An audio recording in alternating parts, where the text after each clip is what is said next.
भगवान भोलेनाथ ने बताया है कि चाहे धरती पर अकाल पड़ जाए या किस्मत सारे दरवाजे बंद कर दे, लेकिन संसार में 8 प्रकार के लोग ऐसे होते हैं जिन्हें स्वयं महादेव कभी भूखे पेट सोने नहीं देते। नमस्कार दोस्तों, मैं हूं विवेक वर्मा और वर्मा स्टोरीज के इस अत्यंत पावन, ज्ञानवर्धक और रहस्यमयी अध्याय में आपका हृदय से स्वागत है। दोस्तों, इस कलयुग में हर इंसान एक ही डर के साए में जीता है। भविष्य का डर, गरीबी का डर और भूख का डर। हम रात दिन पैसों के पीछे भागते हैं, तिजोरियां भरते हैं, यह सोचकर कि यह दौलत हमारे बुरे वक्त में हमारे काम आएगी। लेकिन क्या सच में दौलत इंसान को संकट से बचा सकती है? जब प्रकृति अपना रौद्र रूप दिखाती है तो महलों में रहने वाले भी दाने दाने को मोहताज हो जाते हैं। शिव महापुराण और हमारे प्राचीन शास्त्रों में यह स्पष्ट रूप से वर्णित है कि मनुष्य का पेट उसकी दौलत नहीं बल्कि उसके कर्म भरते हैं। भगवान शिव ने स्वयं कहा है कि संसार में 8 प्रकार के मनुष्य ऐसे होते हैं जिन पर चाहे कितनी भी बड़ी विपत्ति क्यों न आ जाए, चाहे पूरी दुनिया में अन्न का एक दाना न बचे, लेकिन उनके घर का चूल्हा कभी बुझने नहीं पाता। आज की जो कहानी मैं आपको सुनाने जा रहा हूं, वह आपको उन 8 परम सत्य और शिव के उस अद्भुत चमत्कार से परिचित कराएगी जिसे जानकर आपके जीवन के सारे डर हमेशा के लिए समाप्त हो जाएंगे। यह रोंगटे खड़े कर देने वाली कथा है राजस्थान के रेतीले ढोरों के बीच बसे एक अत्यंत प्राचीन ग्राम सुजानगढ़ की। सुजानगढ़ एक ऐसा गांव था जहां के लोग अपनी मेहनत और सादगी के लिए जाने जाते थे। इसी गांव में गिरधारी नाम का एक कुम्हार रहता था।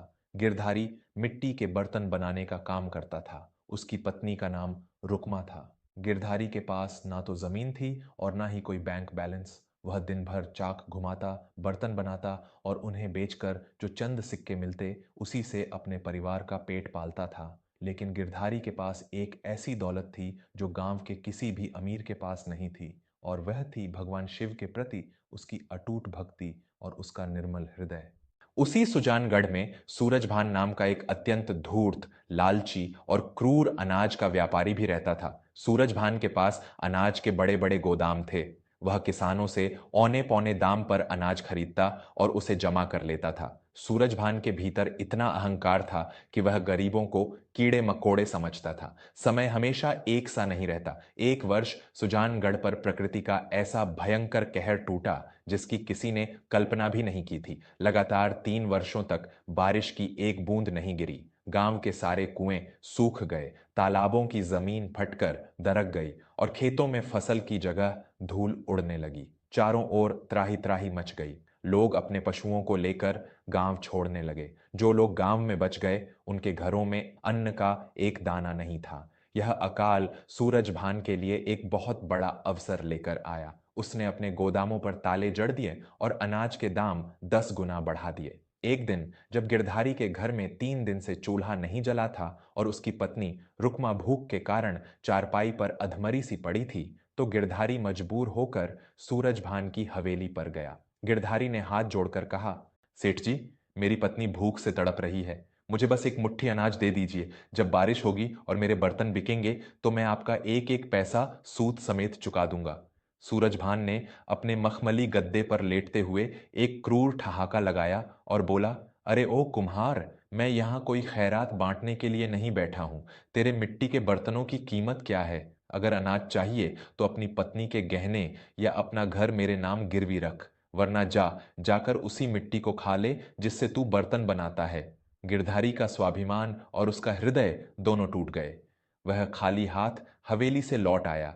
रास्ते में उसे एक झाड़ी के पास कुछ जंगली बेर गिरे हुए मिले।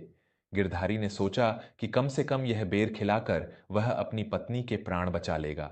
उसने वे बेर अपनी फटी हुई धोती में बांध लिए। वह कुछ कदम ही चला था कि उसने देखा रास्ते के किनारे एक बहुत ही बूढ़ी और कमजोर गाय पड़ी है। गाय के शरीर की हड्डियां दिख रही थीं और वह भूख से कराह रही थी। गिरधारी रुक गया।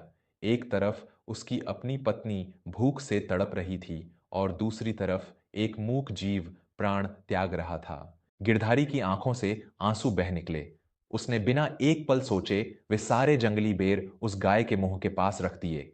गाय ने वे बेर खाए और अपनी बड़ी बड़ी आंखों से गिरधारी की ओर देखकर एक गहरी सांस ली। गिरधारी खाली हाथ अपनी झोपड़ी में पहुंचा। रुक्मा ने जब देखा कि उसके पति के हाथ खाली हैं तो वह मुस्कुराई और बोली, आप उदास मत होइए स्वामी, मुझे भूख नहीं है। हमारे महादेव जो करेंगे अच्छा ही करेंगे। आप जाकर स्नान कर लीजिए, हमें संध्या की पूजा करनी है। भूख से कांपते शरीर के साथ भी गिरधारी और रुक्मा ने अपनी नियम की पूजा नहीं छोड़ी। रात का अंधेरा छा गया। गिरधारी को लगा कि शायद आज रात उसकी पत्नी के प्राण निकल जाएंगे। वह अपनी पत्नी की यह हालत नहीं देख सकता था। गिरधारी उठा और गांव के बाहर स्थित एक अति प्राचीन और वीरान शिव मंदिर में चला गया। वह मंदिर इतना पुराना था कि उसकी दीवारें टूट चुकी थीं। गिरधारी शिवलिंग के सामने जमीन पर बैठ गया। उसने ना तो कोई शिकायत की और ना ही कोई वरदान मांगा। वह बस शिवलिंग को देखता रहा और उसके आंसुओं से वह शिवलिंग भीगने लगा। हे कालों के काल महाकाल, मैं जानता हूं कि यह अकाल हमारे ही किसी कर्म का फल है। मैं अपनी भूख सह सकता हूं महादेव, लेकिन मुझसे मेरी रुक्मा की तड़प नहीं देखी जाती।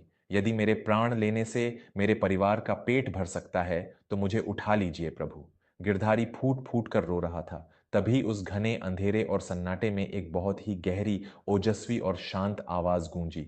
रोते क्यों हो गिरधारी? क्या तुम्हें लगता है कि जो संसार का पालनहार है वह अपने सच्चे बच्चों को भूख से तड़पने देगा? गिरधारी ने चौंक कर पीछे देखा।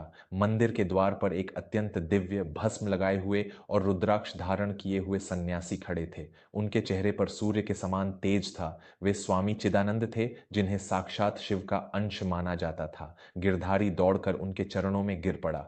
महाराज, चारों ओर मौत का तांडव चल रहा है। मेरे घर में अन्न का एक दाना नहीं है। मैं क्या करूं? स्वामी चिदानंद जमीन पर बैठ गए और उन्होंने गिरधारी को उठाते हुए कहा, सुनो गिरधारी, यह अकाल उन लोगों के लिए है जिन्होंने अपने अहंकार में धर्म को भुला दिया। लेकिन भगवान शिव ने स्पष्ट कहा है कि संसार में 8 प्रकार के मनुष्य ऐसे होते हैं जिन पर त्रिलोकीनाथ की सीधी दृष्टि होती है। चाहे पूरी पृथ्वी बंजर हो जाए, लेकिन इन 8 लोगों के घर साक्षात अन्नपूर्णा वास करती हैं। गिरधारी हाथ जोड़े ध्यान से सुन रहा था। स्वामी चिदानंद ने अपनी आंखें बंद की और अपनी रहस्यमयी आवाज में कहना शुरू किया। पहला, जो मनुष्य निस्वार्थ भाव से दूसरों का पेट भरता है, तुमने आज अपने हिस्से का भोजन उस असहाय गौ माता को खिला दिया। जो मनुष्य भूखों को अन्न देता है, महादेव कभी उसका भंडार खाली नहीं होने देते। दूसरा, जो मनुष्य घोर संकट और विपत्ति में भी सत्य का मार्ग नहीं छोड़ता, तुमने अकाल के समय भी ना तो कोई चोरी की और ना ही किसी के साथ बेईमानी की। सत्यवादी मनुष्य शिव के हृदय के सबसे करीब होता है। तीसरा, जो अपनी मेहनत और पसीने की कमाई खाता है, तुमने किसी के आगे हाथ नहीं फैलाया। तुम अपनी कला और मिट्टी पर विश्वास करते हो। पसीने की कमाई में कभी बरकत खत्म नहीं होती। चौथा, मूक जीवों और पशु पक्षियों पर दया करने वाला। ईश्वर ने हर जीव को बनाया है। जो इंसान बेजुबान जानवरों के दर्द को समझता है, स्वयं महादेव उसके हर दर्द को हर लेते हैं। पांचवां, अतिथि का सत्कार करने वाला। जो मनुष्य अपने घर आए अतिथि को कभी भूखा नहीं जाने देता, चाहे उसे खुद भूखा रहना पड़े, उसके घर से दरिद्रता हमेशा कोसों दूर रहती है। स्वामी चिदानंद की आवाज मंदिर में गूंज रही थी। छठा, जो दूसरों की संपत्ति या तरक्की को देखकर ईर्ष्या नहीं करता। तुमने सूरज भान के भरे हुए गोदामों को देखकर कभी उससे जलन नहीं की, बल्कि अपनी स्थिति में संतोष किया। ईर्ष्या इंसान के पुण्यों को जला देती है और संतोष पुण्यों को बढ़ाता है। सातवां, जो विपत्ति के समय धैर्य नहीं खोता और ईश्वर को नहीं कोसता। तुम्हारी पत्नी रुक्मा मौत की कगार पर खड़ी थी, फिर भी उसने महादेव को धन्यवाद दिया। यह धैर्य ही सबसे बड़ा तप है। और आठवां, सबसे महत्वपूर्ण इंसान, जो भगवान शिव पर पूर्ण रूप से आश्रित हो जाता है, जिसका अहंकार पूरी तरह शून्य हो जाता है और जो यह मान लेता है कि कर्ता केवल शिव हैं। ऐसे पूर्ण समर्पित भक्त को यदि भोजन की आवश्यकता हो तो महादेव को स्वयं अपने हाथों से भोजन लेकर आना पड़ता है। स्वामी चिदानंद ने गिरधारी की आंखों में देखते हुए कहा, गिरधारी, तुम और तुम्हारी पत्नी इन 8 गुणों से परिपूर्ण हो। तुम कैसे सोच सकते हो कि तुम्हारी मृत्यु भूख से होगी? इतना कहकर स्वामी चिदानंद ने अपने कमंडल से एक मुट्ठी जौ अनाज निकाली और गिरधारी के हाथों में रख दी। जाओ गिरधारी, इस जौ को अपने घर के सबसे बड़े मिट्टी के बर्तन में रख देना और उसे कपड़े से ढक देना। कल सुबह तुम्हारे घर में जो चमत्कार होगा वह पूरे सुजानगढ़ का भाग्य बदल देगा। इससे पहले कि गिरधारी कुछ पूछ पाता, स्वामी चिदानंद वहां से अचानक अंतर्ध्यान हो गए। गिरधारी समझ गया कि यह कोई साधारण सन्यासी नहीं, बल्कि स्वयं शिव की कृपा थी।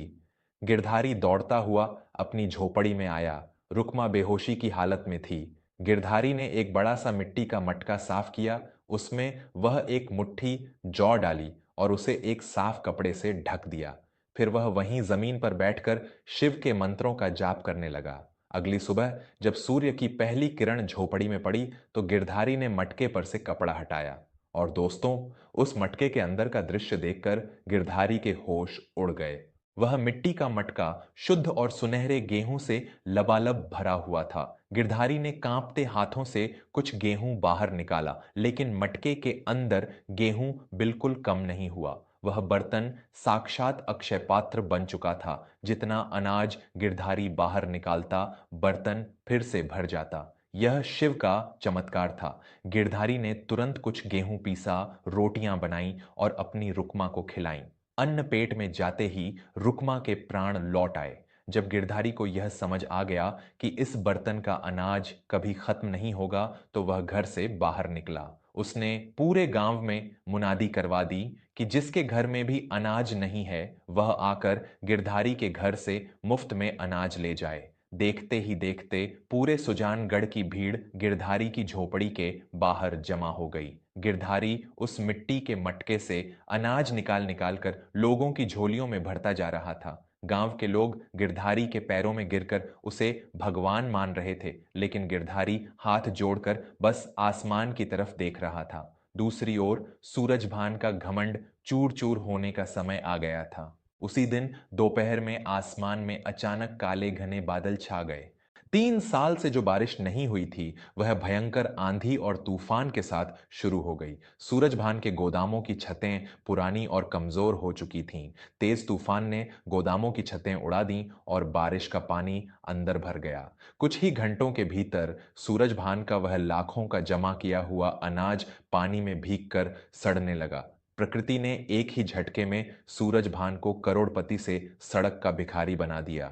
अगले दिन सूरजभान भूख और ठंड से कांपता हुआ उसी गिरधारी की झोपड़ी के बाहर खड़ा था, जिसे उसने धक्के मारकर निकाला था। सूरजभान के चेहरे पर घोर ग्लानि और शर्म थी। गिरधारी ने जैसे ही सूरजभान को देखा, वह तुरंत आगे बढ़ा। उसने सूरजभान को ससम्मान अंदर बैठाया और अपने हाथों से उसे भोजन परोसा।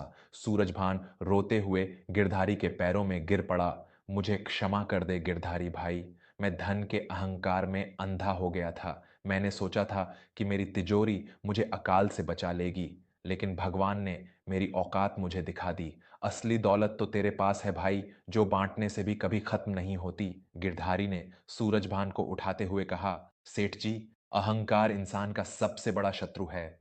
यह अनाज मेरा नहीं, मेरे महादेव का है। उन्होंने मुझे बस एक माध्यम बनाया है। उस दिन के बाद सुजानगढ़ में कभी कोई भूखा नहीं सोया। सूरजभान ने अपनी बची हुई सारी संपत्ति गांव की भलाई के लिए दान कर दी और वह भी शिव की भक्ति में लीन हो गया। दोस्तों, जीवन में बैंक बैलेंस होना अच्छी बात है, लेकिन केवल पैसों पर निर्भर रहना सबसे बड़ी मूर्खता है। जब बुरा वक्त आता है, जब कोई भयंकर बीमारी घेरती है या जब प्रकृति अपना खेल दिखाती है, तो आपके बैंक के कागजात किसी काम नहीं आते। उस समय केवल आपके द्वारा किए गए सत्कर्म, आपका दया भाव और आपके पुण्यों का खाता ही आपकी रक्षा करता है। यदि आप भी अपने जीवन में उन 8 प्रकार के लोगों की तरह बनेंगे, जो दूसरों का भला करते हैं, जानवरों पर दया करते हैं, सच्चाई के मार्ग पर चलते हैं और ईश्वर पर अटूट विश्वास रखते हैं, तो विश्वास मानिए, दुनिया की कोई भी ताकत, कोई भी अकाल या कोई भी आर्थिक मंदी आपको कभी भीतर से तोड़ नहीं सकती। स्वयं शिव आपकी और आपके परिवार की ढाल बनकर खड़े रहेंगे। आपको आज की यह कथा कैसी लगी? क्या आपने भी कभी जीवन में ऐसा कोई चमत्कार महसूस किया है, जब सारे रास्ते बंद होने के बाद अचानक ईश्वर ने कोई मार्ग खोल दिया हो? अपने अनुभव हमें कमेंट्स में ज़रूर बताइएगा। यदि यह कहानी आपके हृदय को छू गई हो तो इसे अपने परिवार और मित्रों के साथ अवश्य साझा करें। ऐसे ही और सत्य और ज्ञानवर्धक प्रसंगों के लिए जुड़े रहिए वर्मा स्टोरीज के साथ। हमेशा सत्य के मार्ग पर चलें, अपना और अपने परिवार का खूब ख्याल रखें। हर हर महादेव।